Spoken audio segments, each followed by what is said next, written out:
Today's topic is one that I get asked almost every time. In fact, if you've ever sent me a message, there is a good chance that you have asked me this question.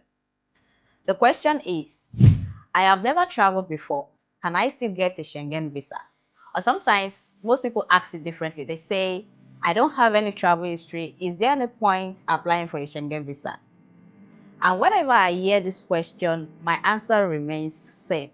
Yes, you can still get a Schengen visa even as a first-time traveler. So stay with me throughout this video because I think many people misunderstand what the embassy is actually looking for. And if this is your first time seeing me, hi, my name is Umoren. I am a visa consultant and a travel strategist. And on this channel, I share practical information to help you navigate the visa application process with confidence. So one thing you must realize is that every experienced traveler was once a first-time traveler. Nobody came out of the womb carrying visa stamps. At one point or the other, they all had to make their first visa application. So the embassy knows this, the visa officers know this, they understand that there will always be people applying for their first visa. So having no travel history is not automatically a problem. Yeah. So does travel history help? Yes, it does. It does help. In fact, I'm not gonna sit here and pretend like it doesn't. Travel history can help to strengthen your application. In fact, if a visa officer sees that you have traveled to other countries and you have returned home, it helps to build confidence in your application. But where many people get it wrong is assuming that travel history will get them a visa or guarantees a visa. No, it doesn't. In fact, I have seen people with no travel history get approved.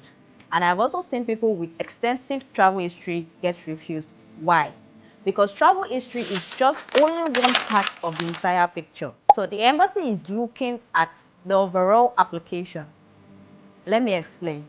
Imagine two applicants. Applicant A has traveled to other countries, but their finances doesn't make sense. Their documents are inconsistent, and their travel plan is not clear.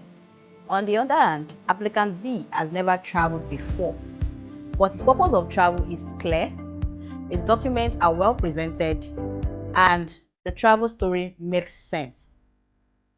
Who do you think has a stronger application? Exactly. So it is not always the person with the travel history, it is often the person with a better prepared application. This is why I always tell people, stop focusing on what you don't have. Instead, focus on what you can control.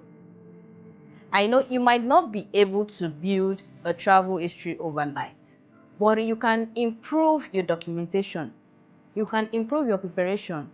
You can also improve your understanding of the process. Now, let's talk about some of the things that become even more important for a first-time traveler. Number one is your purpose of traveling.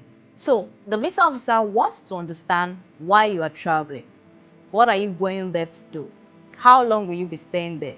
What are the places you will be visiting? What is your itinerary? So the clearer your travel plans are, the easier it is for the visa officer to understand your application. The next thing is your finances. Can you genuinely afford this trip? Now, I'm not talking about borrowed money or money that appeared in your account 2 to 3 days before your application. Can you support this trip? Can your finances support this trip? The embassy is asking. They want to see evidence that your finances can actually support the trip that you are proposing. The top thing is ties to your home country. Now, this is very important. Do you have reasons to come back to your home country after your trip? Maybe you have a business, maybe you have employment, maybe you have family responsibilities or commitments, maybe you have properties. These things help to demonstrate that you have reasons to go back home after your trip. And that is something that visa officers are actually looking out for. So if you're a first-time traveler, I want you to understand and to know that not having travel history does not automatically mean that you will get a visa refusal. What matters is the overall strength of your application. So focus on understanding the process better, prepare properly, and give yourself the best possible chance. I hope you found this video helpful, and if you did, don't forget to like this video, subscribe to this channel, and turn on notifications because I'll be dropping more practical visa advice right here on this channel. Thank you so much for watching, and once more, my name is Umoren, and I'll see you in the next video.